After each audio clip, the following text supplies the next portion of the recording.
It's ReeferMEDness, the podcast with Trevor and Kirk. Kirk, we're back. Hey, Trevor, God, man, it seems like forever. When's the last time we got onto a Zoom call? Well, we did a Sunday chat a couple days ago. We did. Last week. We did, but yeah, it's been a little while. I know you've got some preludes to this, but I'm going to start by Kirk. You took us to the Hamptons.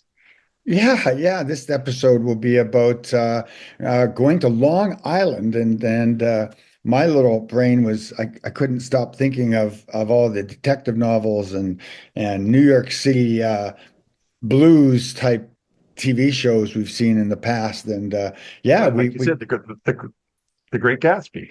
Yeah, we go to Long Island, we go to the Southamptons, and we talk to Little Beach Harvest. But before we go there, do you have any Rosie stories? I don't have any Rosie stories. Doris wouldn't let me take Rosie ice fishing. She was convinced Rosie would fall down a hole. That is unlikely, but Rosie might, however, eat a hook, which would be very bad. So maybe just as well that Rosie hasn't been ice fishing. But I went ice fishing yesterday with a couple of buddies of ours, and we took in a ridiculous, cool Jeep, on tracks out there. So it's like driving a tank. And we pulled up a whole bunch of jack and threw them back, but actually had some keeper-sized pickerel. It was a lovely day. Can't believe the temperature changed from a month ago. Okay, well, and we're supposed to get down to minus 20 again this week. So, I mean, it's melting in my driveway, but if it gets to minus 20 again, I'm going to have a skating rink in my driveway. Yes. Walking, Rosie, is an adventure every day. Are my feet going to get wet, or am I going to fall on my ass? Well, your dog's no bigger than a puddle, so I imagine with some of the puddles and Dauphin, your dog could literally swim in them. Well, she gets a little wet by the end, yes. Yeah. Well, I've been busy in the last month. We haven't chatted much. We've put a couple of rehashes up in the meantime. Took a little break from interviewing people for a while, and I was really focusing on the web page. I did a lot of work on the blog page. I had a lot of fun writing. I did a whole episode on buying legal weed and finally got around to writing this article. I was going through my sort of my back catalog and my notes we've made, in the 7-8 years we've been doing this passion project of ours. And I found an episode, I found a couple paragraphs where I was writing a blog piece on buying legal weed. And I said, gee, I should really go back to that. And as I was reading that one, I went back and said, oh, geez, I was writing an article on greenouts as well. I should really go back to that. And I go back and I see another one about growing cannabis at your home. And as you know, Manitoba is scheduled to be growing. We're going to be allowed to grow our 4, and the date is supposed to be April 1st. Okay.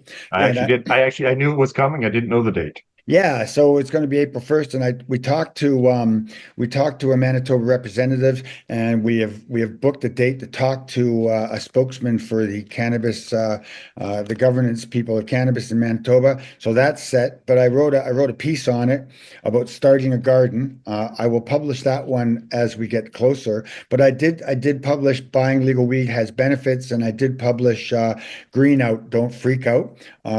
And it's funny because we also talked to Janester Wilson King again, which is an episode coming up.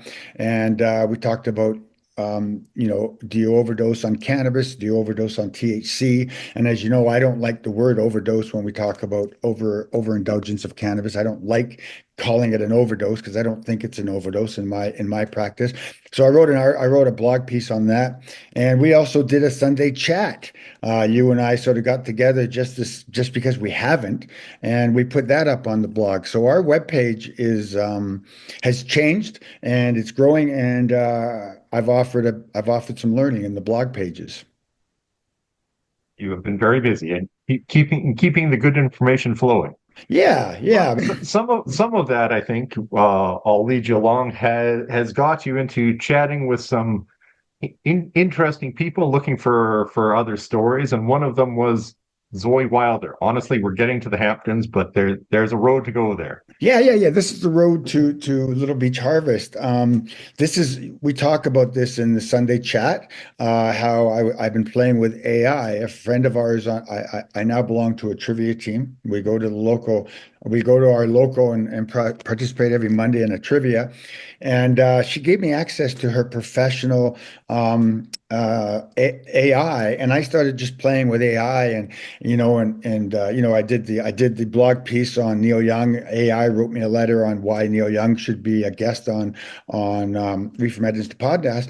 Well, I also asked, who is Neil Young's representative? Like who does? And I asked also Jim Belushi is another fellow that we've talked about getting, and I said, so who's Jim Belushi's marketing representative? Who's his agent? And came back Zoe Weiler. So I sent a message to Neil Young's people, and I got back a message saying Neil Young isn't available for interviews right now. And I promptly sent back a message to him saying, well, I didn't expect Neil to talk to us, but if he wants to read my letter, he can.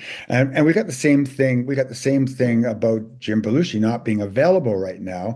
But Zoe was kind enough to send us her roster of other people and other agencies she represents herself as a publicist. Yeah, well, listed as 35 most influential women in cannabis. So of course I said, Zoe really would like to talk to you. But I said, respecting the fact that you may not be available, how about Little Beach Harvest?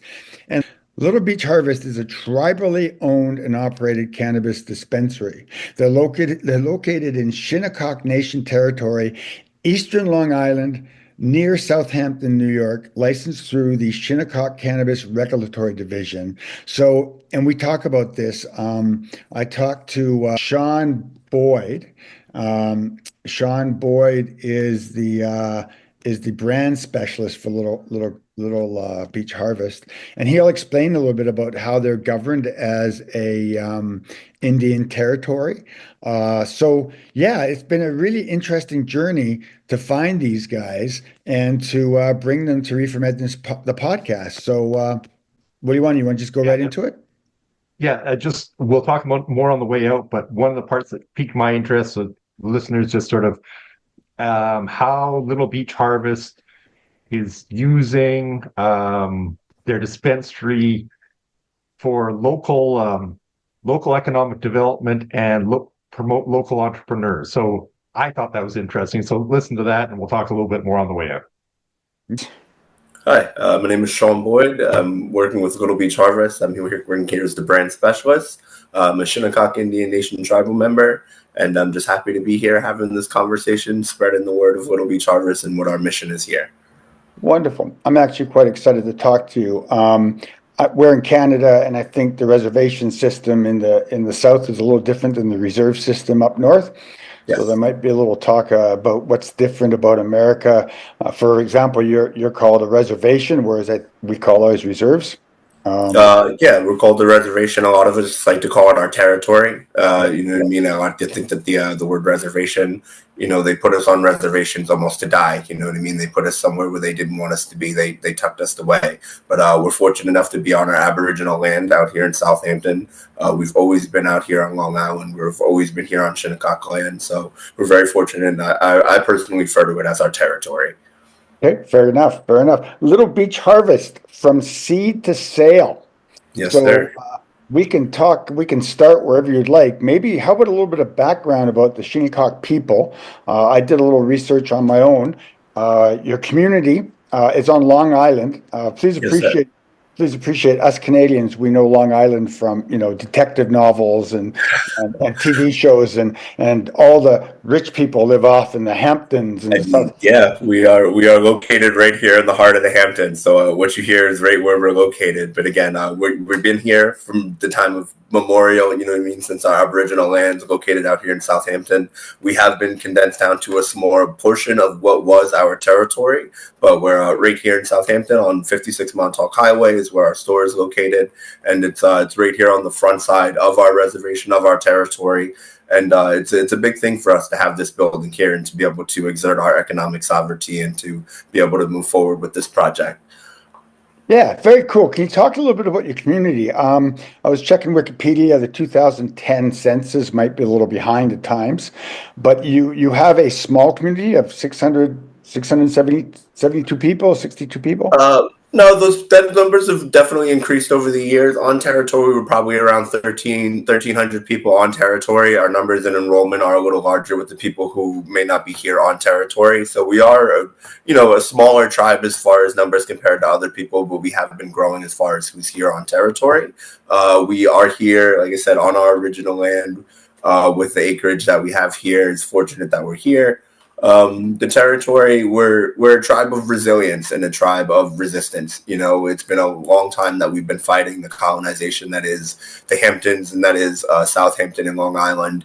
And we're just proud to be here. We're proud to be Shinnecock people, and we're a face of many different people. We don't always look the same as a lot of people may see when they see this, or think I may not look like what the typical face of a Native American is. But we are very much proud of who we are. We love our culture. We love our people, and we love the community that we are. Very cool, man.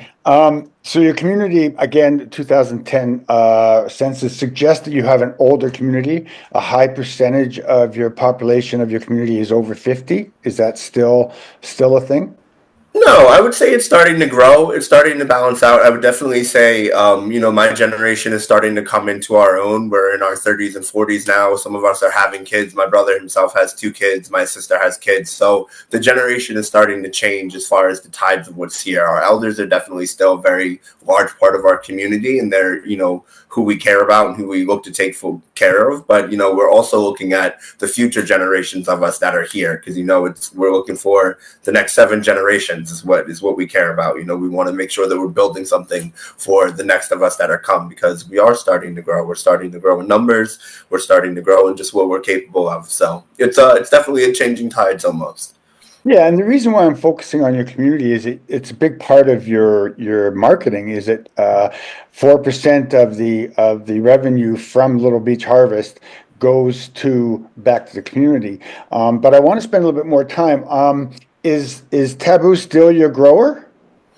He's one of our growers. He does have his own company. He's not just our grower. He is his own business entity. And that's one of the greatest things about Little Beach Harvest. It is allows for people to become entrepreneurs and step into their own businesses and step into their own lights. Taboo's a phenomenal grower, and Bashan is still a phenomenal product. It sells off of our shelves. And we're very happy to be able to do business with him and to be able to shine a light on someone like him that has the passion for cultivation, that has the passion for plant medicine, and has the skills to do it, and has a great product. So yeah, he's still here. Product's still going strong. We're hoping to get the next batch of whatever is rolling out. We're always excited for his product. But yeah, that's one of the big things about this project is the community that we're trying to allow to have an opportunity to be a part of. Cannabis is such a vast growing market, and here in New York, here on Long Island, they're doing great sales. They're doing millions of numbers in tax revenue, and we're trying to get a bit of that. And instead of it being a New York State tax, because we are our own governing body, we do have our own ordinance. Instead of it being a New York State tax, that tax goes back to our community. You know what I mean? So the dollars and the revenue that come into this building are not only going back to the Shinnecock Nation as a whole through that, but it's also going back to individuals of the Shinnecock Nation, as you mentioned, as Taboo and his product. Mm-hmm. Yeah, well, I was doing some research on your company, and what sparked my interest was seed to sale, and Yeah. it sounds to me that I was going through your webpage, and your products are all from within Little Beach Harvest, right? So you're not A you. majority of our products, we do have some partners that are, New York State brand products. We are allowed to carry New York State products and licensed products, so we do have them as well. But a majority of our products are Shinnecock brands. And again, it's just about that entrepreneurial spirit. There's a lot of people that want to get into the business and want to get into the cannabis market the legal way and the right way. And getting a New York State license is hard. It's a lot of red tape. It's a lot of litigations. It's a lot of rules. And us being a sovereign nation, we're allowed to create our own ordinances. We are allowed to create our own rules. And it's something that we worked really hard to do. This project wasn't just an overnight project. This was almost 8-10 years in the making of tribal voting, of tribal laws. How are we going to do this? Like, to jump into the cannabis market, we knew that there's a stigma around cannabis and brown people. There's stigma around just about anything that Native American people try to do as far as entrepreneurial business, whether that be gambling, whether that be just whatever the case is. There's always that oh, they're doing this. And we knew that doing this in Southampton and being in the cannabis market, we were going to have to approach it the best way that we could. We were going to have to approach it with as most honesty as we could, and we were going to have to approach it as a community. So it took voting on ordinances, it took time, and it took the patience for us to be able to be here to have this conversation today. I bet it did. Like Yeah. New York legalized in 2021, March 31st. Well, recreationally, yeah, they put out medicinally first, and that's when we had first started. Our ordinance was for traditionally just medicinally, you know what I mean? Because that's what New York State was. And yes, we are our own governing body, but we wanted to coincide with New York. We wanted to have it be as less friction as possible as far as what we were trying to do, what we were allowed to do. So we watched what the state was doing. We tried to implement those things in our policy, see what was working, what wasn't working. And as time gone, and they did decide to go full-blown recreational, it was like, all right, well, now that avenue is open. How are they doing it? What are they allowing people to do? We watched as that market was starting to come into play, and we saw that certain things weren't working. So with us having our own rules, we were allowed to allow Taboo and other growers like himself to do indoor growing instead of just outdoor greenhouse, which it has a vast change on the quality of product in which you're producing. And that's no offense to any grower, but that is what the product is. That is what the science of the plant is. So us having these rules and allowing us to do other things that say New York State rules can't do allows us to provide a different product for our customers, and allows our producers and our people to do something vastly different. Okay. All right. That's so were you doing medicinal before the rec market? Because your business is still measured in months, right? You're 15 months old. Yeah, we're 15 months old. So right now we've always just been, since we opened our doors, we opened as medicinally, as recreationally with that option. Our focus truly is the idea of plant medicine. We don't just want to look at it as recreational or medicinal. If you're using this plant, you're using this plant for yourself and you're using it for a purpose. We all have our own relationship with plant medicine, and who are we to label it as recreational or medicine? If it's my rec time to be able to relax and use cannabis for downtime and to ail my body, my ailments after a long day, how is that not medical? You know what I mean? So it's a thin line to say what is and what isn't. Yeah. You know what I mean? So exactly. Yeah. So and with us allowing ourselves to, again, have our own policies, we recognize that. So we don't just want to put a label on it. When you step into Little Beach Harvest, we want you to have a cannabis experience. We want you to be able to have the opportunity to seek knowledge, whether that is on the medicinal side of it, people learning more about CBD, CBG, CBN, you know what I mean, topicals, sublinguals, all those other things that are almost considered medicinal because they're not in the recreational space. But it's just open for everybody. We have a very vast array of products, and we're just trying to provide a true dispensary experience when you walk into Little Beach Harvest. Neat. You do have a very pretty building. Your webpage has a video. I've gone through it. It looks like a very open space place. Yes, my experience with walking into an American dispensary was several years ago. But when I walked into the dispensary, they had the medical side and the rec side.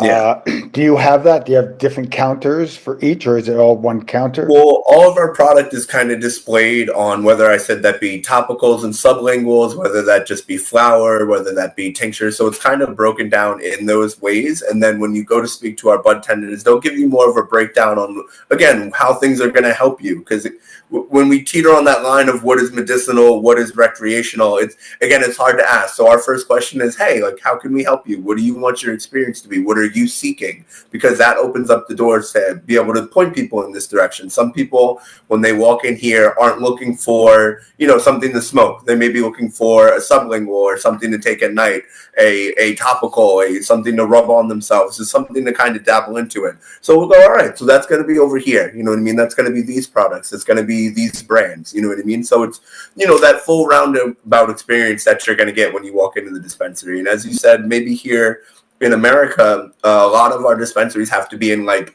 warehouse districts or, medical kind of districts. They're kind of tucked away. The buildings are big cement buildings, big block parking lots, this, that. And as you said, from our website and our building, beautiful, big open space. Our building is very open from the beginning. In the design, we were very hands-on about what we wanted this space to be and what we wanted the cultivation feeling to be when you walked into the building. And that's one of the rules that we have, and one of the freedoms that we have being on sovereign territory, is we don't have to be tucked away. We can be right out here in the open. We can have a beautiful space. We can have a welcoming space. We have consumption here on site. We do events where people can, movie nights during the summer where you can, get a J with your movie ticket and sit out in the parking lot, on the, out in our big lot on the side. We put up a big projection screen. We allow people to be comfortable in the space to try to take away that stigma of what is cannabis. Everyone's welcome here.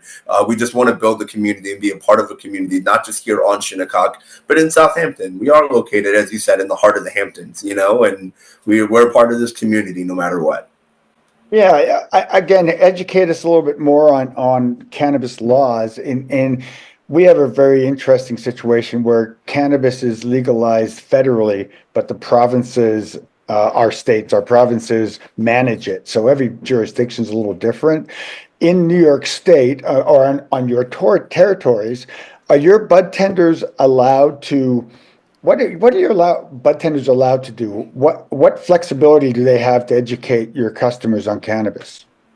Well, again, here in New York State, here in the United States, federally, it's still illegal. I know that they're making towards or headway towards deciding on what that's going to be changed, or how they're going to reschedule cannabis in the United States. But what the government has allowed is for states to vote on rules and regulations on policies about cannabis. So each individual state in the United States has its own laws and regulations, whether that be strictly recreational use, medical use, or a combination of said both. Here in New York, we have a combination of said medical use and recreational use.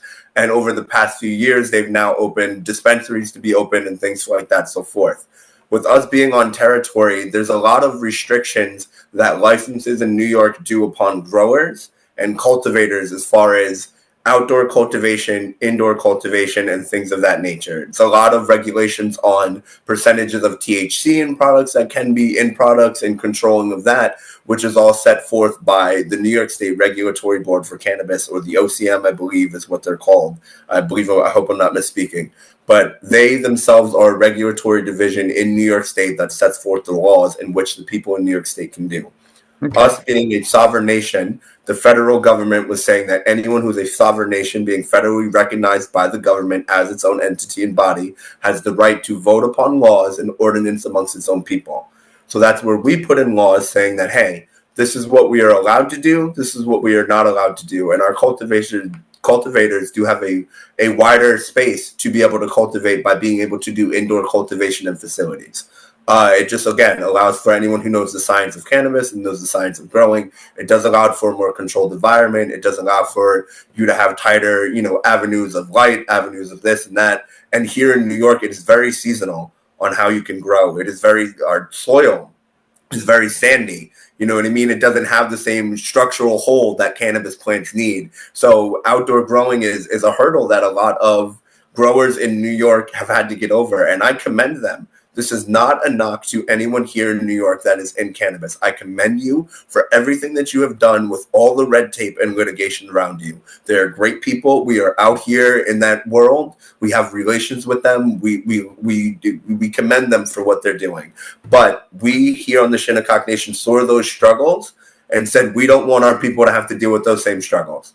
If you're saying that you, as a skilled grower and a skilled cultivator, is saying that this is what you want to do, this is what's good for you, this is what's good for the plants, good for the people, good for business, then we are allowing them to do those things. You know what I mean? Everyone has their expertise, everyone has their knowledge, and we're allowing our people to shine in their expertise and their knowledge.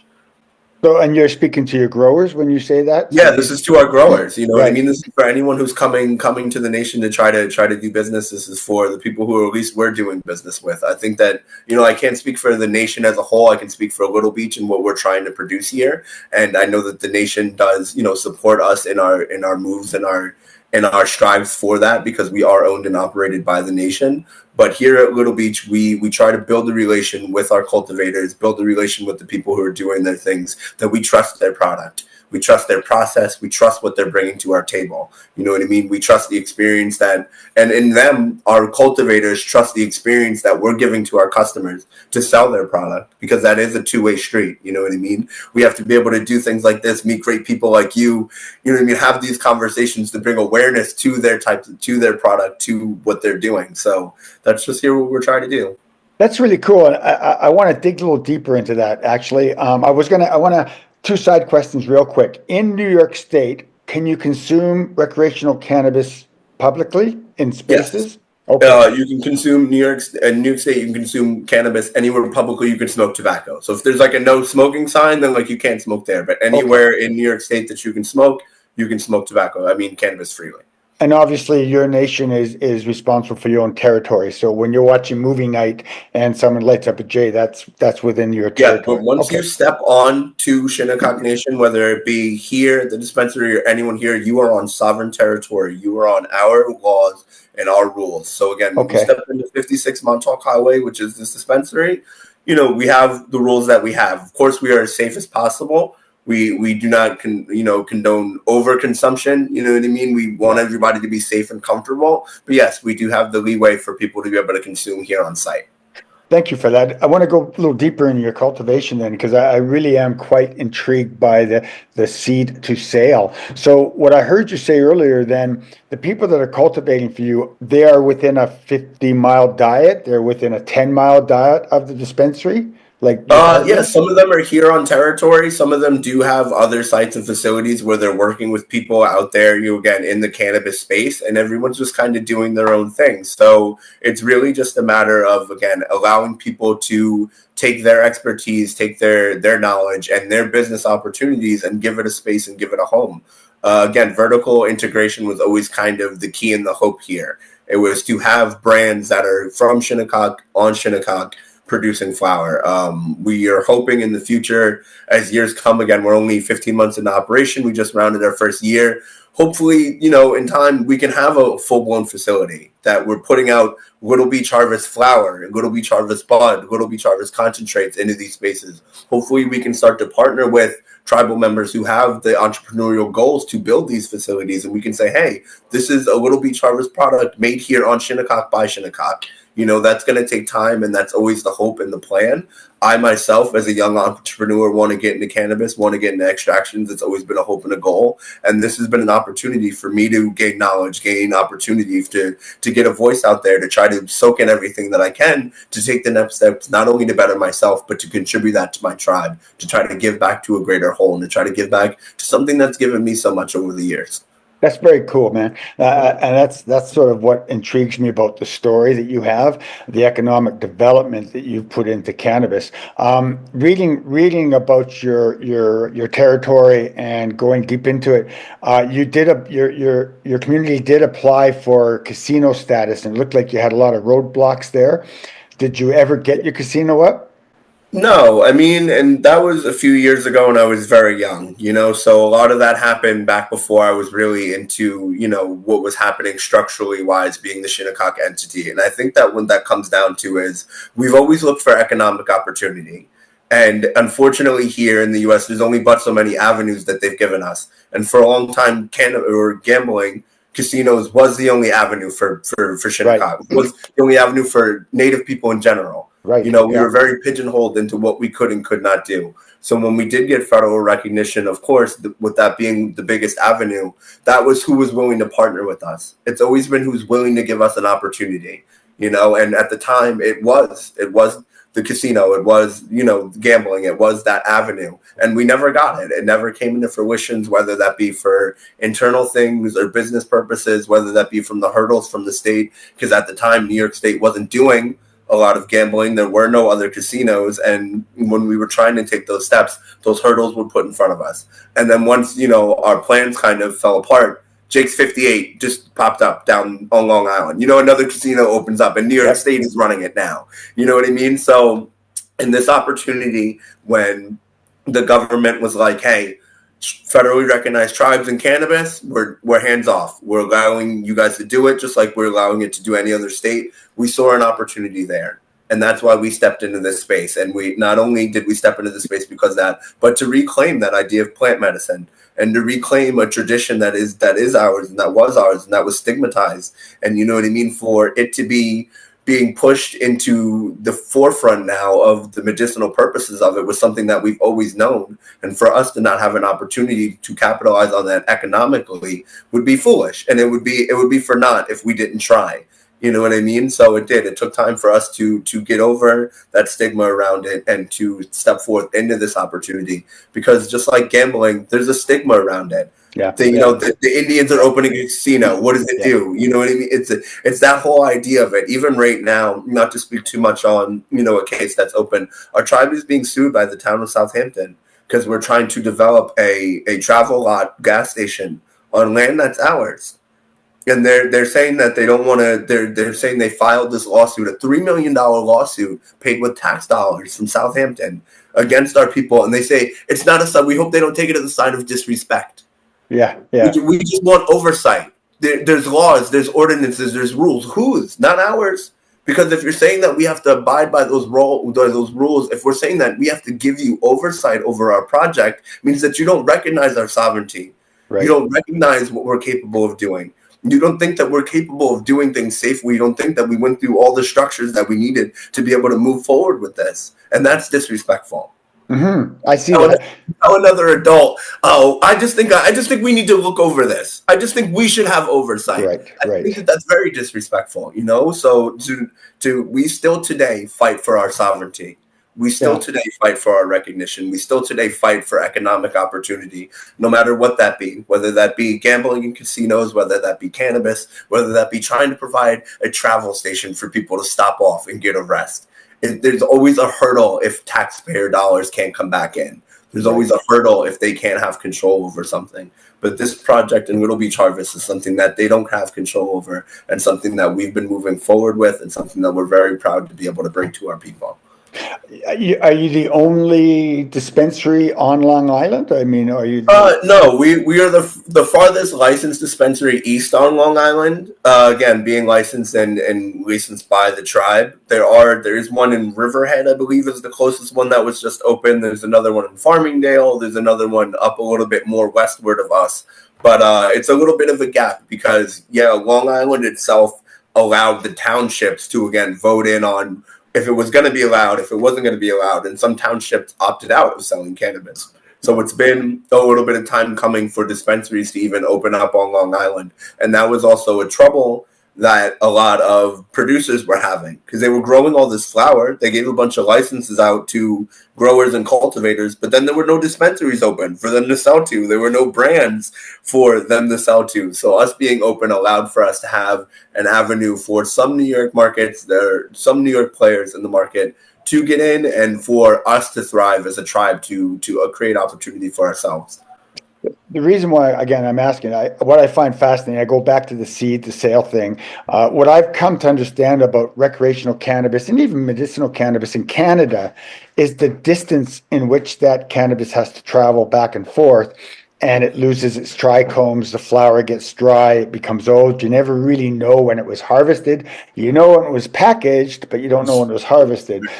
Seed to sale, your cannabis isn't traveling very far. I notice you use foil. You use foil packaging, not plastic cups?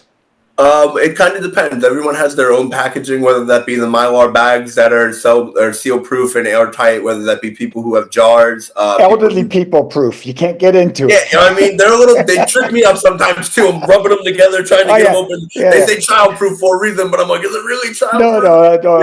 No. Proof. But no, we have a vast array of different products because again, everyone is individually owned and operated, so it's different packaging as far as the rate. But as you were saying, the sale to seed, it does operate a little faster because the people who are running these brands are some of the people working with their own team of cultivators, or some of the people doing their own cultivation. So we get to have that conversation of like, hey, how's it going? And they're like, hey, I'm 3 weeks out. Got plans going into this, gonna prop this, that, and by the time it's bagged and ready to go, we know. You know what I mean? Yeah. That's one of the really cool things about being able to build these relationships with these brands, and it being kind of so personal because we are smaller, we are tight knit, and we don't have to answer to all these other people. You know what I mean? So we get to build these relationships with these brands and really see how they work. It is a cool conversation when you get to see on someone's phone like, yo, this is what I got going. This is the next batch. This is what it is. Like, you can swing by if you want to swing by. Yeah, You know what I mean? When your cultivator can say that to you, and you can go and step into a room, and I'm sure you've been in plenty of grow ops, and you get that humid, sweet smell, and you're like, oh, you can just warm when you walk into a cultivation, to a cultivation center. It's a beautiful thing. So to get to witness that, and then to see that product come into the store, and then to watch people purchase that product and enjoy it right here on site, it's a beautiful full circle moment. Well, that leads me to your marketing. We're redefining the way people think about cannabis. Our mission is to revolutionize the cannabis industry with customer-centric approach and passion for quality. You pretty much have said that to me. I mean, last year at our 420 event, we had over 1,300 people in the door into our event, and it was people of all walks of life. Older generations. We had a Grateful Dead cover band play one chunk. We had a reggae band cover another chunk. We had a DJ, you know what I mean? So there were people from all ages, all walks of life here just to enjoy cannabis in a safe space. And no one felt out of place. No one felt weird. No one felt uncomfortable enjoying, asking for a lighter, getting papers, enjoying the different activities that we had, people playing card games together. It was just a community feel. And you can see it in people's faces when they walked out to an event like that. Like, oh, this is cool. Like, oh, this is really chill. Like, I can just spark a joint right here and just like enjoy my time and listen to some music and just enjoy life. You know what I mean? And just enjoy what this plant provides for people. And that's one of the experiences that we hope to be able to keep providing here at Little Beach Harvest. It's just an environment to come and enjoy cannabis in a space that you feel comfortable. Fantastic. 4% of your sales, is that net or gross going to your community?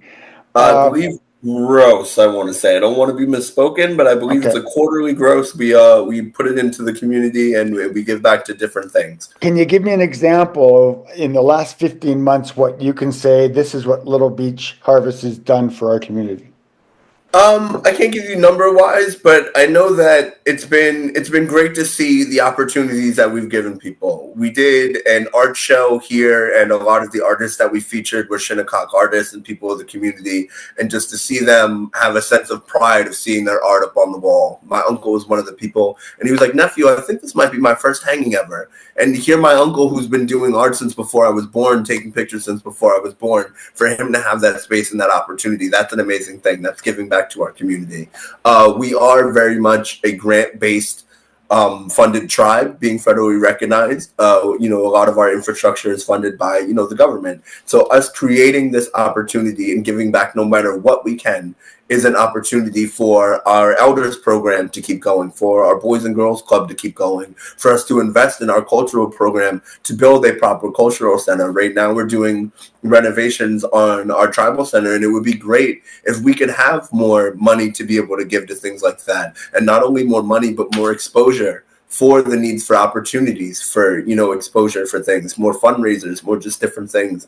Those are things in the future that we hope to be able to give back to and provide here at Little Beach Harvest. Sometimes it's hard to just put a monetary goal on something. And sometimes it's a little tough to see exactly how monetarily things go. But giving an opportunity to somebody, providing a space for somebody, giving them an opportunity to provide not only for themselves, but for their families and their communities, that's a real goal. That's providing sovereignty. You know what I mean? It's one thing to call yourself a sovereign nation, but it's one thing to be able to take care of yourself, to be able to take care of your nation, to be able to give back to your nation. And I think that that's something that our nation has been striving towards. We are working towards that. It takes time. It's not easy. You know what I mean? It's a lot of back and forth. There's a lot of this and that on what's the right decision, because we're moving as a tribe, we're moving as a people, we're moving as a family. And sometimes that gets hard. That gets real hard when things can get a little personal, when it's cuz that you're yelling at, you know what I mean? Or that you're not yelling at, but you're having a dispute with, you know what I mean? Okay. So, but again, this project is to try to give back. We're not perfect. Nothing's going to be perfect. We're open to listen. We're here for the community. We're trying to give back. And opportunities like this are opportunities for young entrepreneurs such as myself and just other people that are willing to try to play ball. We're here at the table. We want people to come to the table, and we'll have conversations. As a business in a restricted industry, are you prepared to speak about the banking? How is the banking process? What do you do with your cash? We are fortunate that, since New York State does have licenses here in New York State, there are banks that are willing to do business with people who have licenses. And I believe, if I'm not, again, misspeaking, it might not be my place. We do have a bank account. We are very legitimate. You know what I mean? Our money goes through cycles and, just like anyone else, so we do have a bank account. We are working with people who are working with cannabis here in New York State because, again, it is recognized, it is licensed, it is ruled. We are a business entity. So yeah, we do business just like any other dispensary does and operates. Wonderful. One of the things I picked up when I toured Colorado, I think it's probably about 7 years ago, was that Okay. they had a lot of cash they didn't know what to do with. Yeah, it was a big thing of banks Yeah, not wanting to touch that money because federally it's like yeah, you know what I mean. But as those avenues are opening up, people are trying to legitimize it as much as you can because the more that you keep that stigma on it, the more that money's going to stay in the gray. The more that money is going to be out there floating around. You know what I mean? And that wasn't, again, the state's point of at least trying to tax it and create some revenue. You know what I mean? It's always about a source of revenue or a source of trying to give back to some sort of community. So again, the more that we can control it, the more that we can open this up to be a fully controlled and regulated market, just like anything else, you know what I mean, that we can remove these stigmas, these barriers, these limitations, the more we can all do business together. fantastic. We're coming to the end of our time, Sean. Is there anything that I did not ask you? Is there any message you want to give our No, I mean, again, I'm very grateful for this conversation. yeah, So thank you for this. If you're in the area on Long Island, check us out at 56 Montauk Highway, right here in the Shinnecock Indian Nation. If you just want to learn more about Little Beach Harvest, the tribe, our mission, littlebeachharvest.org is our website. We are also on Facebook and Little Beach Harvest Dispensary and IG at Little Beach Harvest. So those are just different ways to find us. Of course, we have links to just other things, Shinnecock Nation. And please, just all the listeners out there, look up our people, look up our nation, hear who we are, hear our story, and, recognize that our fight for sovereignty is the same just as other people out there in Native country. No matter what you may think of what we look like and who we are Indigenous people. We are here. We are fighting the same fight together. And the more that we can band together to unite in this fight for sovereignty, the more that we can do together and the further we can come. So, again, we're always open to talk to more people and learn from more people and just give us that shout out. Just give us an ear. That's all we ask for. Well, thank you so much, sir. I did Thank you. appreciate this. All right. So, what do you think? We've been to the Hamptons. Yeah, yeah, I completely agree with you. We've been to the Hamptons. I don't know what it is, Trevor. I don't know what it is. Maybe it would be as thrilling to say I'm talking to somebody from Hollywood. There's just something about Long Island, the Southamptons, that's bedded into this 60s culture that I grew up, the 60s and 70s. It's been on TVs and movies forever. But on a more serious note, the date we recorded this was March 9th. There are some serious brush fires on Long Island, and as of the time of recording, hasn't actually got to Little Beach Harvest or the Montauk Highway. We're hoping that is still true when this goes forward. But we're really hoping everybody associated with Little Beach Harvest is okay with the Long Island brush fires in real time. Yeah. So again, one of the reasons why when Zoe sent me her roster of people she represents, what really honed me in on this issue is I've been trying to find First Nation stories in Canada.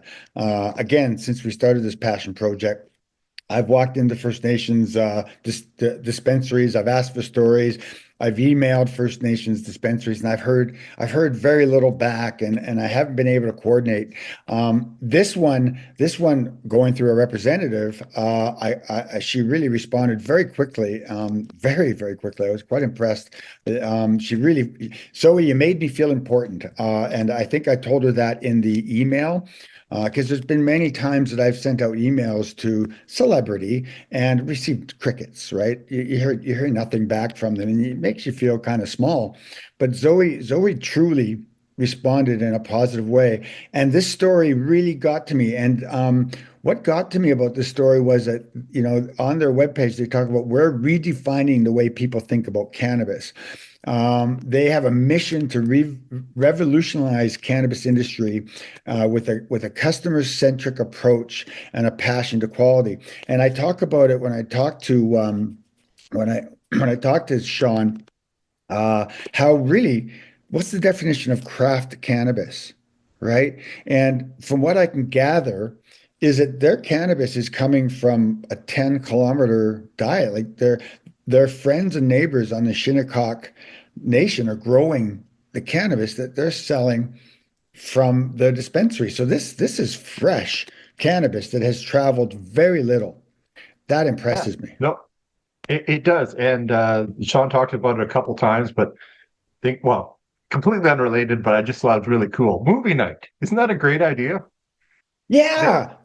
Out in their parking lot, a cannabis friendly movie night, everyone from the elders to, I assume, I can't remember, but I assume there's a cutoff, 18, 19, 21, whatever it was, but adults from young to old, no, not kids, but in there in a friendly environment, watch the movie, enjoy the cannabis of your choice. I thought that was really cool. But circling back to the economic development, he's saying, there's just not that many things that a tribe, a community is quote unquote allowed to make money off of. They tried the casino route, but it's didn't happen. And so they're using this as economic development, and I think they're doing it in a great way. Like you said, they're promoting local growers. They're allowing local, obviously local people could come there. Anyone who travels down the Montauk Highway can stop. It's not exclusive in that way. It's not that kind of Hamptons exclusive, but yeah, promoting local growers, local business people, sort of through their dispensary to grow businesses, to grow the economy. Literal economic development. I thought that was really cool. Yeah, and to comment on what you're saying about the movie night, what I saw there was destigmatization of cannabis. I mean, we in Manitoba, we're so uptight about cannabis. We have a federal law that says we can consume cannabis as a legal substance. Part of the Canadian law also says we can consume cannabis as medicine, and every jurisdiction is responsible for their laws. Well, in Manitoba, the conservative government that made the laws in 2018 basically said, yeah, you can consume cannabis, but as long as it's in your domicile and as long as you own it. Because if you rent it, the owner of the rental could say no. If you live in an apartment, well, you can't consume it because you're not allowed to smoke. So we've got smoking cigarettes, smoking cigars, smoking cannabis all lumped into one. So essentially, there is no place you can consume cannabis in Manitoba unless you do it in your own backyard in a property that you own, right? So that's still stigmatizes cannabis. Whereas these guys talk about walking into a beautiful, beautiful dispensary. If you go on their webpage, and it will be linked to our webpage, they have this beautiful, wide open structure, wooden structure. You walk in, it looks like it's a lot of glass, a lot of wood. You go in and you choose your craft cannabis that was grown within a 5-kilometer, 5-mile radius of where they're selling it from. And I'm picturing green craft cannabis, in downtown Dauphin kind of thing, right? Because they've got this. They talk about having commercial cultivators that are using state-of-the-art equipment, and so I'm picturing this beautiful grow up. They harvest the flower on Tuesday, they cure it for a couple weeks, and then they sell it to the dispensary. You go in, you get yourself a nice bit of cannabis, you get your pipe, you light it up out in the parking lot, and you watch a movie, and it's chill. And it just seems so natural to me that should be the way it is. But here we are in Manitoba where you can't do that. There's no chilliness and there's no chilliness in There's Manitoba. chilliness, but no chill. Yeah, so I really enjoyed it. And you're right, 4% of their gross goes back into the community. His uncle got to display some photographs. they're building something from Right. this. I forgot about the art show. Yeah. Yes, the movie night and the art show. Yes, Yeah. that was very cool. What I like about what I'm envisioning, of course, I sense that Little Beach Harvest probably has nice packaging. It's going to be properly labeled and stuff. But I sense this chillness I felt when I went into Haida Gwaii, Masset and I went to Haida Hayes, and you remember there were just quart sealer jars Jars. of Yeah. cannabis. I mean, it can't be any more natural than that, right? And I still marvel at the fact, and I think it's in my next blog piece how I'm going to go spend Sunday afternoon at our local brewery watching people perform plays that were written in Dauphin, and it's natural to sit down with a home brew stout, watching local people perform local art and local printed word in an alcohol establishment. But we can't do it with cannabis yet, right? One more thing. I know. I love local. Yeah, yeah. It's important. But back to Little Beach Harvest. I was also impressed with. I just I got thrown in because it was is how they leveraged. And sorry if I get the terminology wrong, but the local tribal, the local community, the local reserve laws to get things done because they've got. And again, we're not from there. We don't know all the ins and outs, but they definitely have the kind. I'm picturing it kind of sort of like a municipality. They've got a lot of control over the local area, and they were using those for good for the community. Here's what we can and can't do. Here's things like the art show and the movie. So they just kind of like a municipality. And sorry if I'm saying it wrong, but they seem to have a lot of territory, but their territorial laws to make this happen. I'm impressed how well they leverage that to make the whole experience better. Yeah, I just like how it's done so chill, and hopefully we'll get there in Canada where we're also chill with cannabis, and people can just be comfortable with it because there's still that umbrella when you talk about cannabis. Cannabis still is not discussed freely. But yeah, okay. Well, I digress on a rant. Little Beach Harvest, really enjoyed it. Zoe, yeah, anything else you want to talk about Little Beach Harvest? No, I think we covered it. Thanks, Sean. Thanks to everyone at Little Beach Harvest. That was great. Been another good one. I'm Trevor Schufelt. I'm the pharmacist. Right. We always seem to do this. I'm Kirk Nyquist. I'm the registered nurse, and we are ReeferMEDness, the podcast, found at reefermed.ca. Our webpage is changing. If you haven't been on there for a while, go back. There's some new stuff to it, and we're on all those social media things. We're trying to be a little bit more diligent in posting on social media, but I'm getting kind of social media out again. But that's another rant.